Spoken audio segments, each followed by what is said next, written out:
The Honourable Pete Hodgson. A question. Mr. Speaker, my question is to the Minister of Broadcasting and asks him, is he satisfied with his management of his portfolio? Mr. Speaker. Honourable Jonathan Coleman. Mr. Speaker, while there is never any room for complacency in these matters, I am satisfied that a lot of hard work is going into meeting the challenges of the portfolio. Brendan Burns. Supplementary question. Which Minister of Broadcasting is the House to believe? The acting minister, who yesterday stated the government had not determined to provide financial support to a TVNZ-led bid for Rugby World Cup rights, or today's minister, who on Tuesday was widely reported and criticised for having said exactly the opposite, leading to a U-turn by the Prime Minister? The Honourable Jonathan Coleman. Mr. Speaker, if the member looks at those two statements carefully and doesn't try to misrepresent them, he'll find that they're totally consistent with each other. The Honourable Pete Hodgson. We all know that he said it to TV and said the money on the 2nd of October. Order. The Honourable Pete Hodgson will resume his seat immediately.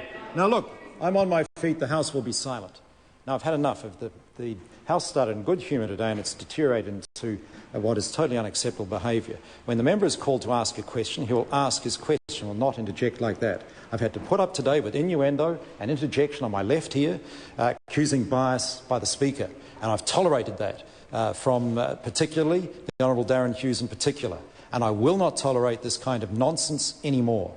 And when the member is called to ask his supplementary question, he will do that without further interjection. The Honourable Pete Hodgson. Mr. Speaker, to the Minister, does the Minister agree that the Prime Minister's less than complimentary remarks about him this morning were a wee bit rough, given that the Prime Minister has himself known about the Maori television services bid for many, many weeks?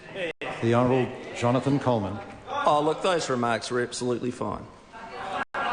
The Honourable Pete Hodgson. Does the Minister not feel just a little bit annoyed about being doorstopped by Campbell Live at Wellington Airport yesterday afternoon, when Campbell Live knew that the Prime Minister had done a U-turn, and so did almost everyone else, but that no one had thought to tell the Minister of Broadcasting? The Honourable Jonathan Well, to be Coleman. honest, I found the whole interview experience quite surreal.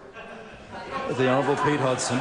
Does the Minister agree with the Chief Executive of Maori Television Services, Jim Mather, who said he believed that the International Rugby Board, even given its vast global experience of broadcasting rights, had never encountered anything quite like the events of the past few days? The Honourable Jonathan Coleman. Mr. Mather's expressed a range of beliefs, and that's just one of them. Question number 7, Hekia Parata.